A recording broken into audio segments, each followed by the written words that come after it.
হাজার আমলের মাঝে একটি আমল যদি আল্লাহর কাছে প্রিয় হয়, সেই তো খুশির কথা, সেই তো সফলতা। চাওয়া পাওয়া আর কিছু নয়, চাওয়া পাওয়া আর কিছু নয়। হাজার ওয়াজের মাঝে একটি ওয়াজ যদি আল্লাহর কাছে প্রিয় হয়, সেই তো খুশির কথা, সেই তো সফলতা। সেই তো খুশির কথা, সেই তো সফলতা। চাওয়া পাওয়া আর কিছু নয়, চাওয়া পাওয়া আর কিছু নয়। আমার কোনো আজে কোনো কথা সুরে তোমাদের মন যদি উড়ে যায় সুদূরে, আমার মনে কোনো কথা সুরে তোমাদের মন যদি উড়ে যায় সুদূরে, রাসূলের মদিনায় কাবার পথে, রাসূলের মদিনা কাবার পথে, এ জীবন হবে মধুময়। চাওয়া পাওয়া আর কিছু নয়, চাওয়া পাওয়া আর কিছু নয়। একজন মানুষ যদি আমারে ওয়াজে আলোকের দিশা পায়, আল্লাহর রহমদানে কষ্ট মোটেও রবে না জীবনে, কষ্ট মোটেও রবে না জীবনে। ভুলে যাব সব ব্যথা ভয়, চাওয়া পাওয়া আর কিছু নয়, চাওয়া পাওয়া আর কিছু নয়। হাজার ওয়াজের মাঝে একটি ওয়াজ যদি আল্লাহর কাছে প্রিয় হয়, সেই তো খুশির কথা, সেই তো সফলতা। সেই তো খুশির কথা, সেই তো সফলতা। চাওয়া পাওয়া আর কিছু নয়, চাওয়া পাওয়া আর কিছু নয়, চাওয়া পাওয়া আর কিছু নয়। তাকবীর, নারায়ে তাকবীর। এই যে কত জায়গায় তো ওয়াজ শুনতে যান, ঠিক কিনা? আপনারা অনেক জায়গায় ওয়াজ শুনতে যান না? জীবনে অনেক ওয়াজ শুনেছেন। আপনার সেই শীতের দিন এই যে ওয়াজের ঐতিহ্য, ওয়াজের যারা মুরব্বী আছে তারা বলতে পারবে, সেই বাংলার জমিনে অনেক প্রবীণ আলেমরা ছিলেন। ফররুক আহমেদের আমলে অনেক আলোচক ছিলেন। আমাদের প্রবীণ আলেম আব্বাসী সাহেব ছিলেন। তারপরে ফুরফুরার পিসা হুজুর রহমাতুল্লাহ আলাইহি। তারপরে কোরআনের পাখি যখন এই কোরআনের ময়দানে ওয়াজ করতেন, আপনারা মনে আছে নিশ্চয়ই, হারিকেন একটা জ্বালায়া দাদা ভাইয়ের হাত ধরে তারপরে কি মাহফিল শুনতে যেতেন না? এই ওয়াজের সেই ওয়াজ আর এই ওয়াজ, এটা কি এক হতে পারে? ওই সময়ের ওয়াজ শুনলে মানুষ বদলে যেত, ঠিক কিনা? মানুষের আমল বদলে যেত, মানুষের চরিত্র বদলে যেত। ওয়াজে গিয়ে যা শুনতো ঠিক ঘরে এসে তাই আমল করত। কত সুন্দর মাশাআল্লাহ সেই ওয়াজ। এই জন্য সমাজে এই ওয়াজের অনেক প্রভাব আছে, ঠিক কিনা? এই সমাজে ওয়াজ মানুষের চরিত্র বদলায় দেয়, মানুষের আমল বদলায় দেয়। ওয়াজের কারণে মানুষের সাথে আল্লাহর সাথে সম্পর্ক হয়ে যায়। এই ওয়াজ মহিলাদেরকে পর্দায় থাকতে শেখায়, ঠিক কিনা? এই ওয়াজ যুবকদেরকে মদ, ইয়াবা, গাঁজা থেকে দূরে থেকে সামাজিক কাজে উৎসাহিত করে, ঠিক কিনা? এই জন্য যত বেশি ওয়াজ হবে তত বেশি সমাজটা দিনদার বানায় দিবেন কে? আল্লাহ। আপনারা ওয়াজে যান, একটা ওয়াজ যদি কবুল হয়ে যায় মাফ করে দিবেন কে? আল্লাহ। আর ওয়াজের চাইতে এত সুন্দর ভালো দাওয়াত, ভালো দাওয়াতি পরিবেশ আর কিছু হতে পারে? পৃথিবীতে যত দেশ আছে ওয়াজের দিক থেকে বাংলাদেশ হচ্ছে নাম্বার 1। বলেন আলহামদুলিল্লাহ। নাম্বার 1 হলো কি? বাংলাদেশ। আবার দুর্নীতিতেও বাংলাদেশ নাম্বার 1 হয়, ঠিক কিনা? তার মানে চোর হইলেও বড় চোর, আর আল্লাহর ওলি হইলেও বড় আল্লাহর ওলি। কথা বলেন ঠিক কিনা? তো সে কারণে এই বাংলাদেশে যত ওয়াজ হয় আলহামদুলিল্লাহ, প্রতিদিন ওয়াজ হচ্ছে। একই দিনে অন্তত বাংলাদেশে হাজার হাজার ওয়াজ হয়, ঠিক কিনা? এর মধ্যে যদি আপনার একটা ওয়াজ কবুল হয়ে যায়, গুনাহগুলো মাফ করবেন কে? আল্লাহ। ফায়াগফিরু লিমান ইয়াশা ওয়া ইউআযযিবু মান ইয়াশা। আল্লাহ সূরা বাকারায় বলে দিয়েছেন যে একেবারে শেষের দিকে আল্লাহ বললেন, বান্দারে আমি যারে মনে চাই তারে মাফ করে দে। সুবহানাল্লাহ। এই ওয়াজে এসে কত মানুষ মাফ পেয়ে গিয়েছে, ওয়াজে এসে কত মানুষ দিনদার হয়ে গিয়েছে, ওয়াজে এসে অনেক বিড়ি টানা মানুষ বিড়ি ছেড়ে দিয়েছে, ওয়াজে এসে অনেক মিথ্যা কথা বলা মানুষ মিথ্যা কথা ছেড়ে দিয়েছে, ওয়াজে এসে অনেক জিনাকারী জিনা ছেড়ে দিয়েছে, ওয়াজে এসে অনেক মহিলারা বেপর্দা ছিল পর্দা করছে, ওয়াজে এসে অনেক ব্যবসায়ী হারাম ব্যবসা করত এখন হালাল ব্যবসা করছে। এরকম আছে না? বেনামাজি নামাজ পড়া শুরু করেছে, আছে না নাই? এই জন্য এই ওয়াজ আমাদের জন্য আল্লাহর পক্ষ থেকে একটা নিয়ামত ছাড়া আর কিছুই। এটা একটা বড় নিয়ামত দিলেন কে? আল্লাহ। সবাই বলেন কে দিয়েছে? আল্লাহ। কাজী এই নিয়ামতকে যারা বন্ধ করে দিতে চায় তারা মুসলমান হতে পারে না। কথা বলেন ঠিক কিনা? আর যারা বলেন ঠিক কিনা?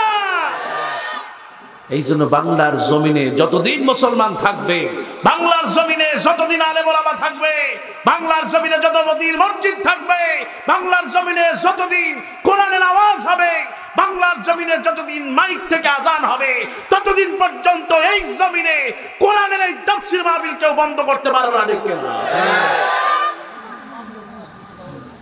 আল্লাহ তুমি কবুল করো না আমিন।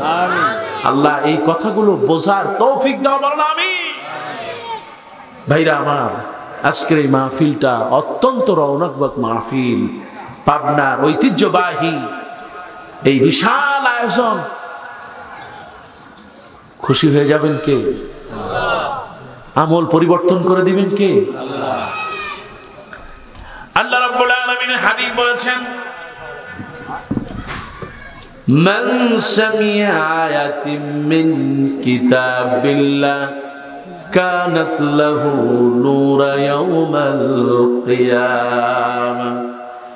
আল্লাহ রাব্বুল আলামিন হাবিব বললেন, যে ব্যক্তি কোরআনুল কারীমের মধ্যে একটি আয়াত শ্রবণ করবে, একটি আয়াত কোরআনুল কারীমের শ্রবণ করবে, আর কিয়ামতের দিন রইছে যুবক বসাস। কিয়ামতের দিন নবীজি বললেন, যেই দিন পুলসিরাত পার হতে পারবে না, অন্ধকার হয়ে থাকবে, যেই দিন কোনো সুপারিশ থাকবে না, যেই দিন কোনো নেতা থাকবে না, যেই দিন সম্পদের কোনো বাহাদুরি যেদিন থাকবে না, আল্লাহ নবী বলেছেন কিয়ামতের ওই দিন কানাত লাহু নূরা ইয়াউমাল কিয়ামা। কিয়ামতের দিবসে এই যে একটা আয়াত শুনবে, কোরআনের মাহফিলে এসে একটা আয়াত শুনবে, নবীজি বললেন এটা এত বেশি আলোকিত হবে, আমার উম্মতেরা এই আয়াতের নূরে, এই আয়াতের আলোতে আলোকিত হয়ে অন্ধকার পুলসিরাত পার হয়ে যাবে। খুশি না বেজার? সবাই বলেন খুশি না বেজার? একটা বাচ্চা পর্যন্ত খুশি। একটু আলহামদুলিল্লাহ বলবেন না? এত আসতে বললেন কেন? জোরে বলেন না আলহামদুলিল্লাহ। আলহামদুলিল্লাহ বললে খুশি হন কে? সবাই বলেন কে খুশি হয়? আমরা খুশি করতে চাই কারে? আল্লাহ ছাড়া কাউকে খুশি করতে চাই, কারণ আমাদের হায়াতের মালিক তিনি কে? আমাদের মওতের মালিক। এই জন্য আমাদের জীবনে যা আছে সবকিছু একমাত্র কার জন্য? এই জন্য আবারও পড়ছি আলহামদুলিল্লাহ। এত আসতে বললেন, মনে হইল যেন এতিমখানার আলহামদুলিল্লাহ বলছে। বলে না তো অনেকে। যুবকরা আছো নাকি বাবা? কারা কারা একটু হাত তোলেন। মুরব্বীরা আছেন, একটু হাত তোলেন। মুরব্বীরা, মাশাআল্লাহ, অনেক মুরব্বীরা আছে। আমার সোনামণিরা, কলিজার টুকরা বাচ্চারা কারা আছো দেখি তো। ওরে মাশাআল্লাহ, তাও তো অনেকগুলো হাত। ওই যে দেখবেন না বাগানের মধ্যে কিছু ফুটন্ত গোলাপ থাকে, হ্যাঁ, অনেক দূর থেকে দেখা যায়। এই যে বাচ্চাগুলো মনে হচ্ছে যেন বাগানের মধ্যে ফুটন্ত গোলাপ। সুবহানাল্লাহ। আসুন আমরা একটু আল্লাহর প্রশংসা আদায় করছি, বলি আলহামদুলিল্লাহ। আর একটু আসতে বলেন আলহামদুলিল্লাহ। একটু গলা ছেড়ে দিয়ে বলেন আলহামদুলিল্লাহ। আলহামদুলিল্লাহ বললে সওয়াব আছে না নাই? নবীজি বলেছেন, আফদালুজ যিকরি লা ইলাহা ইল্লাল্লাহ ওয়া আফদালুদ দুআ আলহামদুলিল্লাহ। ও উম্মতরা, তোমাদেরকে তোমার নবী বলে গেলেন, যে ব্যক্তি উত্তম জিকির পড়তে চায় সে যেন বলে লা ইলাহা ইল্লাল্লাহ, লা ইলাহা ইল্লাল্লাহ, লা ইলাহা ইল্লাল্লাহ, লা ইলাহা ইল্লাল্লাহ, লা ইলাহা ইল্লাল্লাহ, লা ইলাহা ইল্লাল্লাহ মুহাম্মাদুর রাসূলুল্লাহ।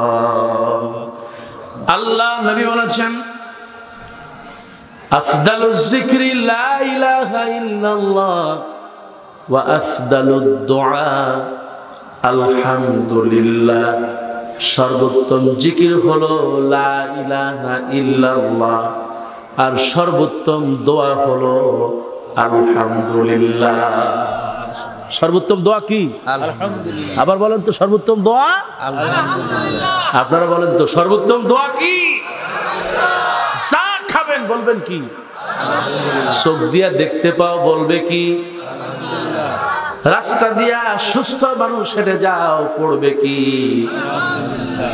জীবনে যা করবে সব সময় বলবে আলহামদুলিল্লাহ। এই আলহামদুলিল্লাহ, যে ব্যক্তি আলহামদুলিল্লাহকে চিনতে পেরেছে, জবানের জায়গা করে দিয়েছে, কবরে প্রথম যখন প্রশ্ন হবে কি? কবরে প্রশ্ন হবে কি? মান রব্বুকা। কবরে প্রথম প্রশ্ন কি? এটা পারেন না আপনারা? কবর প্রথম প্রশ্ন কি? মান রব্বুকা। বাংলায় কি? তোমার রব। আমাদের রব কে? আল্লাহ রাব্বুল আলামিন বলেছেন, রবকে চেনো। রবকে যদি তুমি চিনতে পারো, কবরে তোমার যত প্রশ্নের জবাবগুলি দেওয়ার ব্যবস্থা করে দিবেন কে? এই জন্য ভাইয়ারা, কোরআনুল কারীমের মধ্যে আল্লাহ রাব্বুল আলামিন সবচেয়ে প্রথম সূরা, সর্বপ্রথম সূরার মধ্যে আল্লাহ বলে দিয়েছেন তার পরিচয়।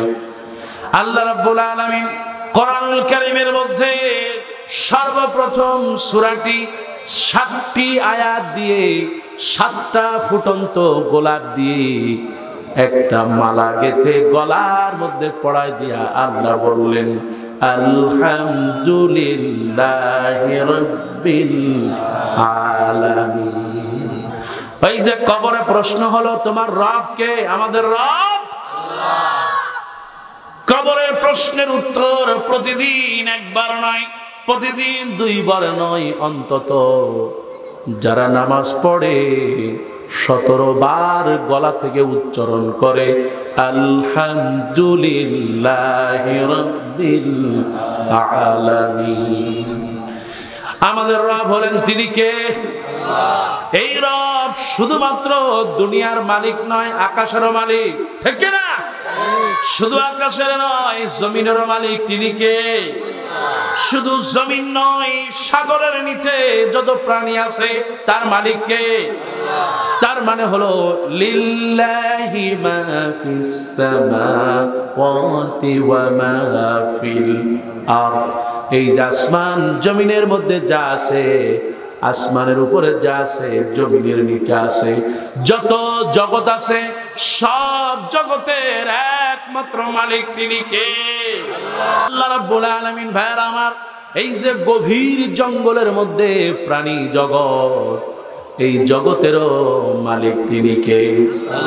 এই মাছেরা আছে, মৎস্য, এই জগতের মালিক তিনি কে?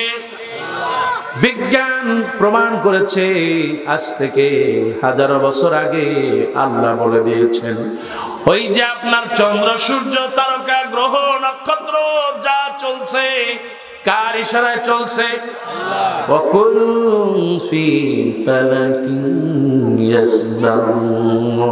যা চলছে কার ইশারায়?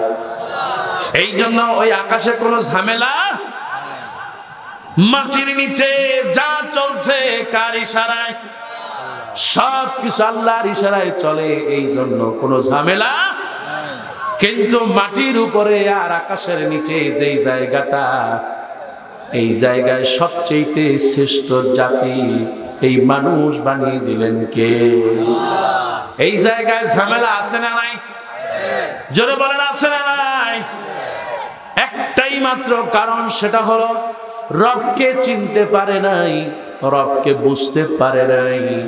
রবকে যদি চিনতো তাহলে এই দুনিয়ায় কোনো ঝামেলা থাকতো? আমার আল্লাহ রাব্বুল আলামিন কত সুন্দর করে বলেছেন, বান্দারা একটু দেখো, ও দুনিয়ার মানুষেরা, নামাজের মধ্যে যেমনি করে বললা আলহামদুলিল্লাহি রাব্বিল, রুকুর মধ্যে গিয়েছো বলতেছো সুবহানা রাব্বিয়াল, রুকুর মধ্যে কি বলছেন? সুবহানা রাব্বিয়াল আযীম। সবচেয়ে মহান, পবিত্র তিনি কে? এখানে রব আছে না নাই? রব আছে না? এরপর আপনি যখন সেজদায় গেলেন, সেজদায় গিয়ে বলতেছেন, মালিক রে, সুবহানা রাব্বিয়াল আ'লা, সবচেয়ে যিনি পবিত্র, বড় মহান, সর্বোচ্চ, তিনি কে? আমার রব। তিনি আমার রব। তিনি কে? শুধু তাই না, মা বেঁচে আছে কিংবা মা দুনিয়ার থেকে চলে গেছে, পিতা মাতা কেউ নাই কিংবা বেঁচে আছে, তাদের জন্য দোয়া করছি, রব্বিরহামহুমা কামা রাব্বায়ানি সাগীরা। আল্লাহ, ছোটবেলায় আমাকে যেভাবে লালন পালন করেছে, আমার মা বাপকে তুমি তেমনি করে লালন পালন করো। সুবহানাল্লাহ। এখানে রব আছে না নাই? ও যুবক, পড়তে বসেছ, মেয়ে তুমি পড়তে বসেছ, দোয়া পড়ছি, রব্বি জিদনি ইলমা। পারেন না এটা? বলেন সবাই, রব্বি জিদনি ইলমা। আপনি দোয়া পড়লে আমার রব আপনার জ্ঞান বাড়ায়া দিবে। হযরত মূসা আলাইহিস সালাম ফেরাউনের সামনে যাবে, জড়তা মুখে বেঁধে যায়, বললেন, আল্লাহ আমি তো পারবো না, আমার কেন যেন ভয় হয়, আমি তো কথা বলতে পারি না, আমার ভাই হারুনকে তুমি নবী বানায় দাও। সুবহানাল্লাহ। ভাইয়ের সাথে ভাইয়ের কত সম্পর্ক, নিজে নবী হয়েছে, আর এক ভাইকে বলে আল্লাহ তারেও নবী বানায় দাও। সুবহানাল্লাহ। কিন্তু এই সমাজে এইরকম ভাইকে আজকে পাওয়া যায়? ভাই হাটে যেখানে, তার ভাই হাটে উল্টা দিকে, ঠিক না? ভাই যদি জমি পায়, আর এক ভাই বলে না, ওই জমি আমার, আমি পাবো। কেউ ছাড় দিতে?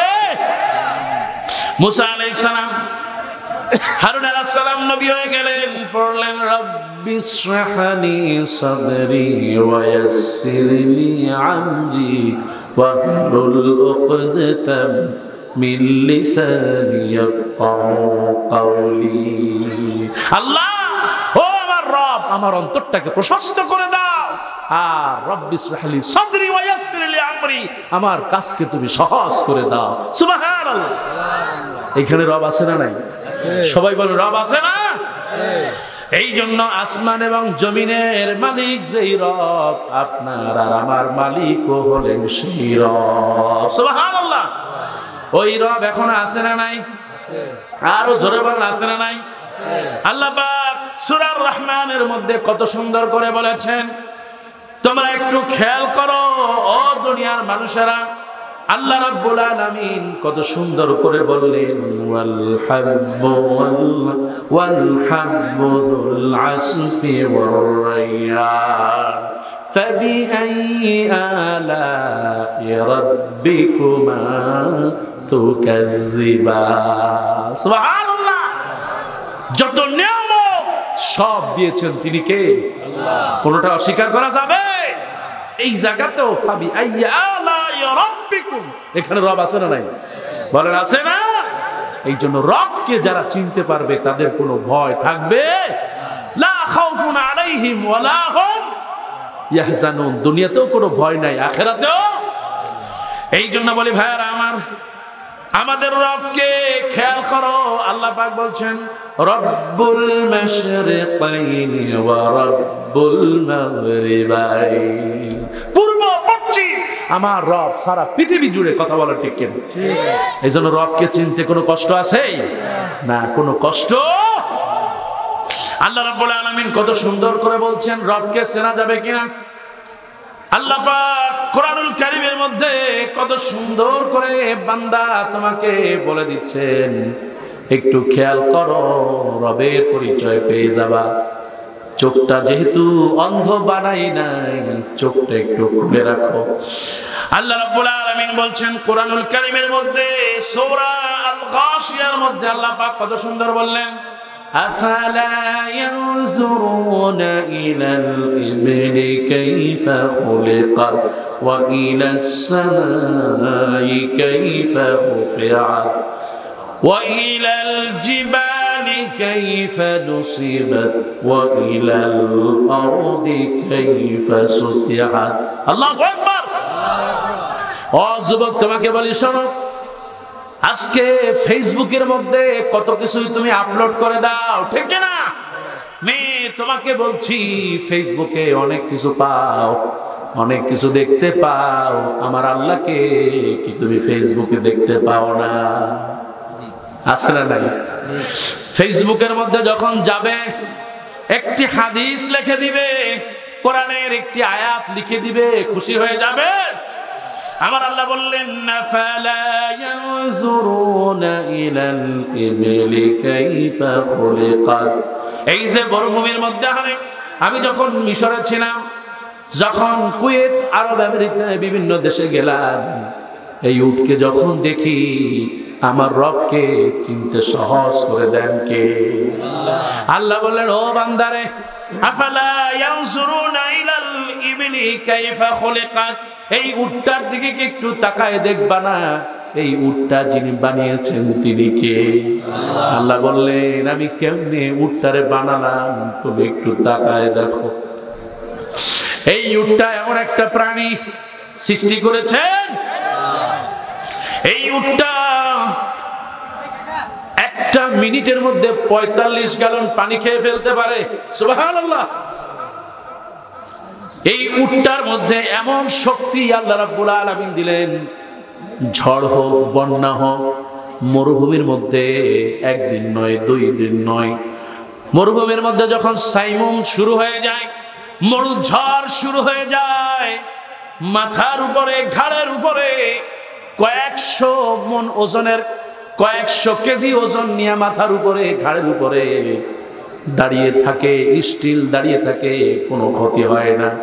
এমনকি এই ঝড়ের মধ্যে, মরু বালুতে তার মাথাটা বালির মধ্যে ঢোকায় দেয়। আল্লাহু আকবার। কিতাবের মধ্যে এসেছে, একবার নয়, একদিন নয়, 2 দিন নয়, একাধারে 15 দিন পর্যন্ত বালুর মধ্যে মাথা ঢুকায়া থাকবে, তার নিঃশ্বাসের কোনো ক্ষতি হবে না। আল্লাহু আকবার। 15 দিন পানির মধ্যে থাকতে পারবেন? কথা বলেন, পারা যাবে? কিন্তু এই প্রাণীকে কে দিয়েছেন নিয়ামত? জোরে বলেন, কে দিয়েছে? আমার রব, আপনার রব দিয়েছে।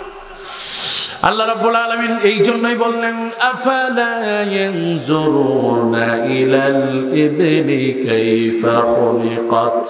মানুষের এই যে চোখ, এই চোখটা সৃষ্টি করেছেন আল্লাহ রাব্বুল আলামিন। চোখটাকে এত সুন্দর করে সৃষ্টি করলেন, তার কারণ আল্লাহ বলে দিলেন, ফালইয়াদহাকু কালিলান ওয়া ইয়াবকু কাসীরা।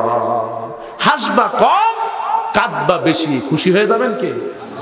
মানুষের চোখের উপরে পর্দা একটা, কিন্তু এই যে উট আল্লাহ বানালেন, একটা নয়, আল্লাহ রাব্বুল আলামিন তার চোখের মধ্যে 2টা পর্দা দিয়ে তারে সেভ করেছে। সুবহানাল্লাহ। আজকে যে দুনিয়া চিকিৎসা বিজ্ঞান বলছে, আজ এই পৃথিবীতে এই উটের দুধ হচ্ছে ডায়াবেটিস রোগীদের জন্য 1 নম্বর ঔষধ। সুবহানাল্লাহ। এই জন্য উটের দুধ যত বেশি খাওয়া যায়, ডায়াবেটিস তত কমায় দিবে। আরো অনেক গুণ এই মরুভূমির জাহাজ উটকে বলা হয়। এরপর আল্লাহ বললেন, ওয়া ইলাল জিবালি কাইফা নুসিবাত। আল্লাহ এরপরে বলেছেন, ওয়া ইলাস সামাই কাইফা রুফিআত। আল্লাহু আকবার। ঘরটাকে, এই যে সামিয়ানা, হাজার হাজার মানুষ, আপনি খুঁটি দিবেন না, প্যান্ডেল থাকবে? কথা বলেন, থাকবে? এই সামান্য একটা প্যান্ডেল যদি খুঁটি না থাকে, থাকবে? কিন্তু এই পৃথিবী পশ্চিম থেকে পূর্ব, উত্তর থেকে দক্ষিণ, এত বিশাল একটা পৃথিবী আল্লাহ বানালেন, ওই যে আকাশটা কে ঝুলিয়ে রেখেছেন বলো? কে ঝুলিয়ে রেখেছে? আমি যখন প্লেনে যাই, এগুলো ভাবি আর চিন্তা করি, আরে মানুষ কি একটু চিন্তা করে না? এত সুন্দর আকাশ বাতাস কে দিলেন? এরপর আল্লাহ রাব্বুল আলামিন বলেছেন, আহারে যখন তুর পাহাড়ে উঠলাম, মুসা আলাইহিস সালাম যেই জায়গায় সিজদা দিয়েছে, ওই জায়গায় আমিও যখন সিজদা দিলাম, মনে পড়লো, ওয়া ইলাল জিবালি কাইফা নুসিবাত।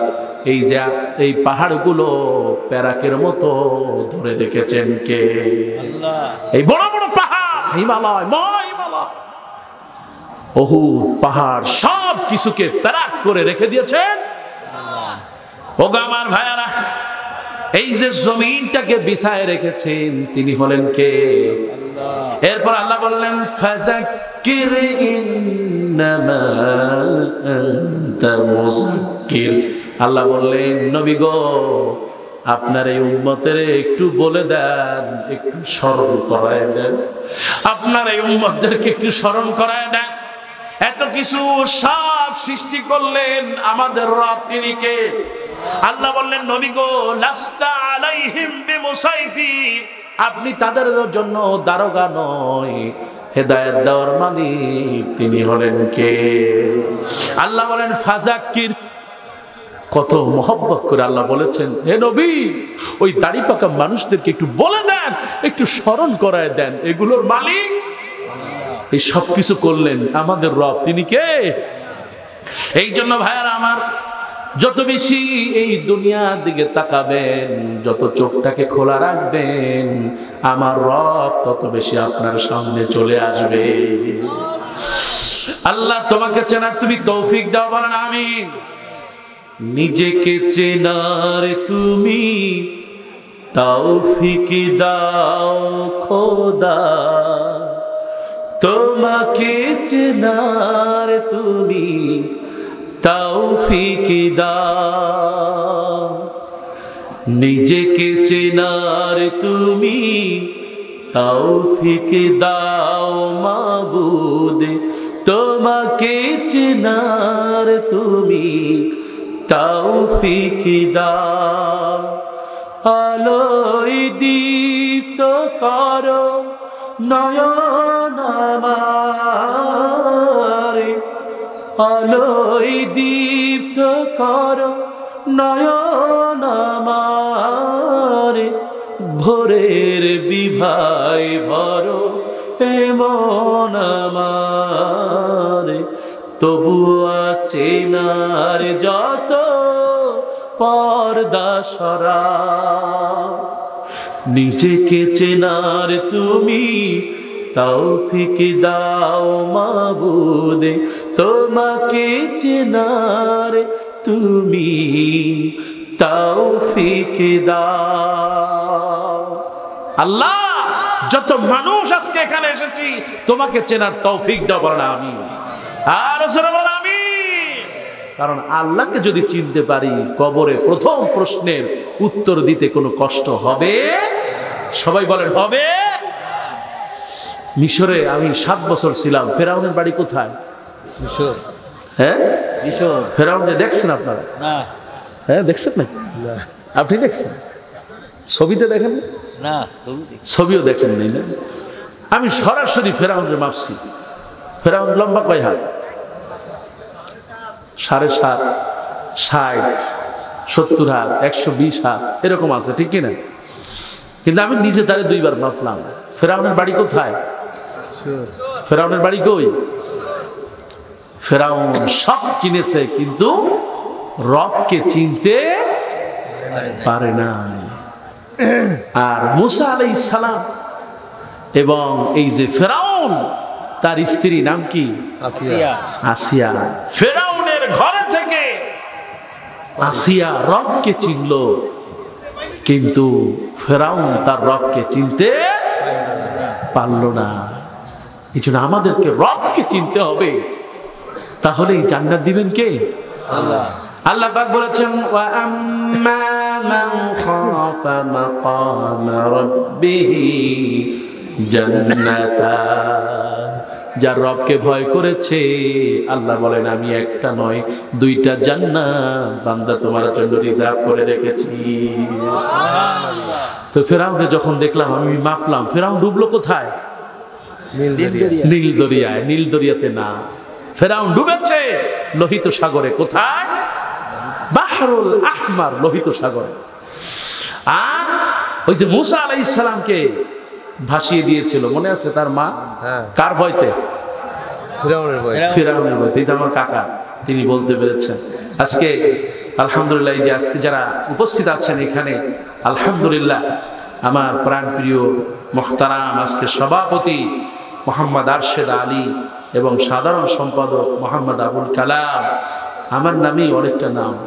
আল্লাহ তোমার কাছে দোয়া করে তুমি কবুল করবো না। আমি আমার পূর্বে আলোচনা করেছেন মোহাম্মদ আব্দুল আলিম, মহিউসুন্নাহ মডেল মাদ্রাসা সিরাজগঞ্জ, আল্লাহ দোয়া করছি অধ্যক্ষতা কিন্তু কবুল করবো না। আমি আজকে আমার পূর্বে আরো আলোচনা করেছেন আতাইকুলা জামি মসজিদের খতিব আলহাজ হযরত মাওলানা কারি আহমদুল্লাহ, দোয়া করছি আল্লাহ তাকে তুমি কবুল মঞ্জুর করবো না। আমি তো ভাইরা আমার, এই যে যখন ফেরাউনকে দেখি, ফেরাউনকে দেখলাম, সে বিশাল এক ঘটনা।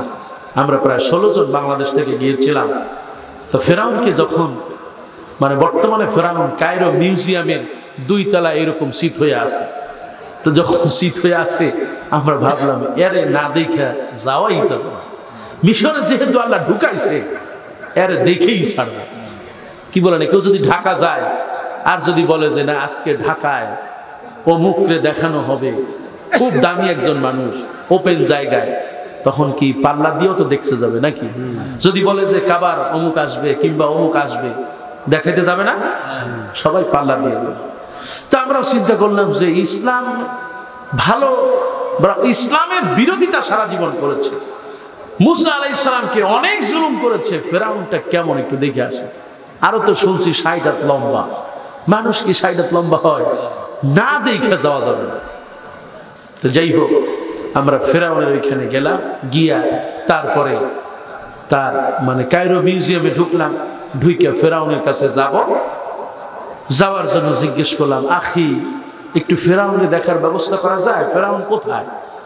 খুজুর এইখান থেকে উঠবেন, ওইটা 2 তলায় যাবে, 2 তলায় গিয়া ওই জায়গায় দাঁড়ানো দেখবেন একটা স্বাস্থ্য এরকম মোটা একজন মানুষ, ওইটা হলো ফেরাউনের দারোয়ান। ওই ফেরাউনের দারোয়ানের কাছে যে ফেরাউনকে দেখতে চাইবেন, আপনাকে দেখায় দেবেন। তো আমরা মাশাআল্লাহ কয়েকজন, প্রায় 16 জন গেলাম। যে এখন তাকে বললাম যে আমরা একটু ফেরাউনকে দেখতে চাই, তা তুমি একটু দেখার ব্যবস্থা করে দিবা? ফেনের তাস্কারা, টিকিটটা কই? আমি কই আরে টিকিট তো নিচে দিয়ে আসলাম। কারে মিয়া, ওইটা তো দিছো তুমি কায়রো মিউজিয়ামে, মানে জাদুঘরে ঢোকার টিকিট, তো ফেরাউনকে দেখার টিকিট কই? আমি কই সারছে কাম হইছে। আগে জানতাম যে হাতি মরলেও লাখ টাকা, বাঁচলেও লাখ টাকা, এখন দেখি সেই ফেরাউনের একই অবস্থা, আছে না নাই? তো ফেরাউনকে এখন দেখার জন্য খুব একেবারে সামনে আসলাম, দেখতে পারবো না, এটা কি হয়? তো আমরা বললাম যে ফেরাউনে দেখতে গেলে কত টাকা লাগবে? কয় তোমরা কোন দেশের? কয় আমরা তো বাংলাদেশ। তারপর যে 2-4টা কথা বললো, তা আমি আর বললাম না, কারণ বাংলাদেশে সরকারিও যিনি, বিরোধী দলেও তিনি, পুরুষ বাংলাদেশে কম না বেশি? তারপর এটা দেন কে? আল্লাহ। সেই জন্য দোয়া করি যারা ক্ষমতায় থাকে আল্লাহ যেন তাদেরকে দিন বোঝার তৌফিক দিক, বলেন আমিন। তাদেরকে ঈমান আমলের সাথে থাকার তৌফিক দিক, বলেন আমিন। তো ফেরাউনকে দেখার জন্য খুব মন কাঁদতেছে, যা হারে শয়তান দ্বারা দেখতে পারবো। তা বললাম যে ভাই আমরা এখন বাংলাদেশে কত রাখবো? হয় মিয়া ওয়া 50 গুনাই, তার মানে বাংলাদেশি 1400 টাকা। ওরে বাপরে বাপ। তো এখন মেজাজ তো খুব খারাপ, অনেকক্ষণ ধরে কথাবার্তা বলতেছি, বলার পরে এখন বরিশালের একজন ছিল, বরিশাল নাম শুনছেন? হ্যাঁ হ্যাঁ শুনছি। বরিশালের মানুষের কি রাগ থাকে নাকের উপরে, হ্যাঁ খুব মেজাজ রাগ থাকে। এখন অনেকক্ষণ তো হয়ে গেছে, হওয়ার পরে এখন বরিশালের একজন কয় যে হালার পহালা দেখাইলে দেখা, নাইলে এককাল ফাটা গেল মুখ করলো। আমি কই ভাই তুই কইলি কি, তুই কি বোঝো? ও যদি বসতে ফেরাউনের দারোয়ান যে তুই ওরে কি কইছো, তোরে তো ওই ফেরানোর লাগেই হওয়াই দিতে, ঠিক কিনা? যাই হোক, পরে আমরা টিকিট নিলাম, নিয়ে তারপরে ফেরাউনের রুমে ঢুকলাম। ঢুইকা এখন সবচেয়ে মনে পড়া গেল আপনার আসিয়ার কথা। আসিয়া কে বলেন তো? আসিয়া কে? ফেরাউনের স্ত্রী। সব সময় তার মালিকের জিকিরে তিনি সবসময় মশগুল থাকতেন। ফেরাউন থাকতো বিরোধিতায়, ফেরাউনের স্ত্রী থাকতেন আল্লাহ জিকিরের হালতে সবসময় জবানটাকে চালু রাখতেন। সুবহানাল্লাহ। আসিয়া কার স্ত্রী? এইরকম ফেরাউনের মতো কিছু আচরণ করে এরকম স্বামী আছে না? কথা বলেন, আছে না নাই? আবার বাচ্চাদের সাথে ফেরাউনের মতো আচরণ করে এরকম কিছু মুসল্লি আছে না? কি কম না বেশি? মসজিদের হাজি সাহেব প্রথম কাতারে বসে, কিন্তু যখন এই বাচ্চারা মসজিদে গিয়ে দুষ্টামি করে, একটা আরেকটার সাথে ধাক্কা দেয়, লুঙ্গি একটার সাথে আরেকটা বাইন্ধা রাখে, তারপরে ছাত্ররা আছে না, তারপরে দেখবেন যে একটার পাঞ্জাবি আরেকটা পাঞ্জাবির সাথে লাগায় দেয়, তারপরে যখন সেজদা দেয়, সেজদা দিয়ে মাথাটা উঁচু করে ওইটা এইদিকে ফেরে আর এইটা ওইদিকে ফেরে, কয় কি ভালো আছে? কি এরকম আছে না? আছে। আর ওদিকে হাজী সাহেব মাশাআল্লাহ, উনি তো ওই যে সাপের মতো ফুলতেছে, ওরে বাবা দাঁড়াস দেখাইতেছি মজা, খালি একটু সালামটা ফিরাইতে দে। কি এরকম আছে না? ইমামের সালাম ফিরাইতে দেরি, অমনি হাজী সাহেব বলে ধর ধর ধর ধর। কথা বলেন ঠিক কিনা? এরকম বাচ্চাদের জন্য করা যাবে? বরং বাচ্চাদেরকে ভালোবাসলে খুশি হন কে? বাচ্চাদেরকে মহব্বত করলে খুশি হন আল্লাহ। মসজিদে আসবেন, বাচ্চাদেরকে সাথে নিয়ে আসবেন, কারণ আপনি যখন থাকবেন না তখন আপনার জন্য দোয়া করবে কে? এই বাচ্চারাই করবে। এই জন্য আল্লাহ নবী বলেছেন, মান লা ইয়ারহাম কাবীরানা ওয়ালা সাগীরানা ফালাইসা মিন্নি। যে ব্যক্তি বড়দের সম্মান করে না আর ছোটদের মহব্বত করে না, সে আমার উম্মতের দলভুক্ত নয়। নবীর দলভুক্ত হলে এই বাচ্চাদেরকেও মহব্বত করা লাগবে। আমি প্রায় যে ঘটনাটা বলি, এই যে মিশরে আমি দেখেছি যে এই রমজান মাস, রমজান মাসে এই বাচ্চারা রাস্তার মধ্যে দাঁড়ায় থাকে ইফতারি নিয়ে, খেজুর, তারপরে সুবিয়ান, তামার হিন্দি, তারপরে এই যে আজওয়া খেজুর, তারপরে জুস, ম্যাঙ্গো জুস, ম্যাঙ্গা, তারপরে আপনার অনেক দামি দামি খাবার, এগুলো নিয়ে রাস্তার পাশে দাঁড়ায় থাকে। দূর থেকে যখন গাড়িওয়ালারা আসে, গাড়িটা থামায়া প্যাকেটগুলো তাদের কাছে দিয়ে দেয়। সুবহানাল্লাহ। আবার খুব বড় লোক। আমি একবার যখন আলেকজান্দ্রিয়া থেকে আসতেছিলাম, তো আসার সময় এই ঘটনা আমি দেখলাম। দেখতেছি ওই আলেকজান্দ্রিয়ার যিনি মেয়র, আলেকজান্দ্রিয়া সিটি মেয়র, তার ক্ষমতা বোঝেন তো? আমাদের দেশে সামান্য পাতি মন্ত্রী বা পাতি মাস্তান, পাতি আপনার কমিশনার কিংবা চেয়ারম্যান, তার ঠেলাই তো থাকা যায় না, ঠিক না? তিনি রাস্তা দিয়ে যাবে, আগেই কয় সাপ সাপ সাপ সাপ, হো হো হো হো হো হো হো, অ্যাম্বুলেন্স গু গু গু গু করে, ঠিক না? সবাই ওই শয়তানের ধাক্কায় সব রাস্তায় সাইড সাইড সাইড। আছে না নাই? কথা বলেন, আছে না নাই? এইরকম আলেকজান্দ্রিয়াল সিটি, বিশাল সিটি, তার মেয়র যাচ্ছে। এই বাচ্চারা যেহেতু আজানের সময় হয়ে গিয়েছে, বাচ্চারা হাত তুলে দিচ্ছে। সিটি মেয়র তিনি গাড়িটা থামালেন, থামায়া যখন বাচ্চারা বলেন এই যে আইজে আবাসা, কি চাও বাবা? লা মুশেক আইজে খুদ দা তুহফা মাইদাতুর রহমান। এই যে রমজান মাসে তুমি যে সামনে যাবা, ইফতারি করবা, কি দিয়ে করবা? এই ইফতারিটুকু নাও। সুবহানাল্লাহ। আর মেয়রও তাদেরকে কোলে নিয়ে বুকে নিয়ে চুমা খাইলেন। সুবহানাল্লাহ। এমনটাই হওয়া উচিত, ঠিক কিনা? তো কাবার শরীফে আমি একদিন যখন আমি হজে গেলাম, হজে গিয়া কাবার মধ্যে দেখলাম অনেক স্মৃতি। আহারে, একজন মা তার সন্তানকে কাঁধের উপরে নিয়ে তাওয়াফ করাচ্ছে। জিজ্ঞেস করলাম, মা এই মেয়েটিকে, বাচ্চা মেয়েকে তুমি কাঁধের উপরে নিয়ে তুমি এই যে হজ করাচ্ছ, তাওয়াফ করতেছো, বাইতুল্লাহর মধ্যে ঘুরছো, আবার যখন হজ শেষ হয়ে গেল, তাওয়াফ করা শেষ হয়ে গেল, আমি দেখলাম যে তুমি তোমার সন্তানটাকে দিয়া খেজুরগুলো বিতরণ করতেছ, সন্তানকে দিয়া জমজমের পানিগুলো বিতরণ করতেছ, মাগো তুমি তো করতে পারো। বলে ইয়া হাব, এ হচ্ছে আমার মেয়ে, কলিজার টুকরা আমার মেয়ে। আজ থেকে প্রায় 5 বছর আগে ওকে বাচ্চা রেখে তার স্বামী দুনিয়া থেকে বিদায় নিয়েছে। এই সে আমার কলিজার টুকরা সন্তান। তার আব্বা খুব দানশীল ছিলেন। তার আব্বার নিয়ত ছিল এই মেয়েটাকে দিনদার বানাবে, ইমানদার বানাবে, পরেশগার বানাবে। এই জন্য জীবনে কোনোদিন হারাম খাবার সে গ্রহণ করে না। এই মেয়ের বাপ জীবনে কোনোদিন হারাম খাবার খায় নাই।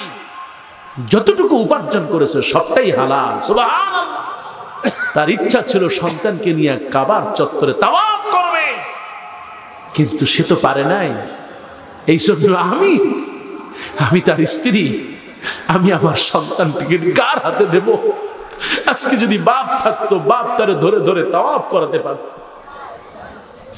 এই জন্য আমি তাকে নিয়ে তাওয়াফ করছি, কাঁধে রাখতেছি, এত ভিড়ের মধ্যে যেন আমার মেয়েটা হারায় না যায়। কলিজার টুকরা সন্তান হারায় যাওয়া যে কষ্ট, যে হারায় সে বোঝে। এই মা তখন বলতেছে, ইয়া আখিল কাবির, ও ভাই শোনো, আমার মেয়েকে দিয়ে, এই বাচ্চা মেয়ে তারে দিয়ে আমি এই খেজুর বিতরণ করছি, পানি বিতরণ করছি। তার কারণ হলো এটা আমার কথা নয়, আল্লাহর কথা। তাআওয়ানু আলাল বিররি ওয়াত তাকওয়া ওয়ালা তাআওয়ানু আলাল ইসমি ওয়াল উদওয়ান।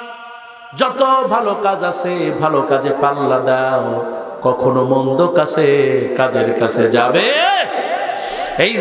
এই যে খাবার দিচ্ছে, খেজুর বিতরণ করছে, খুরমা বিতরণ করছে, জমজমের পানি দিচ্ছে, আমি যদি ঠিক ওর বাবার মতো দুনিয়ায় না থাকি, তাহলে ও যেন দান করতে শেখে, মানুষকে দান করে, মানুষের সেবা করে।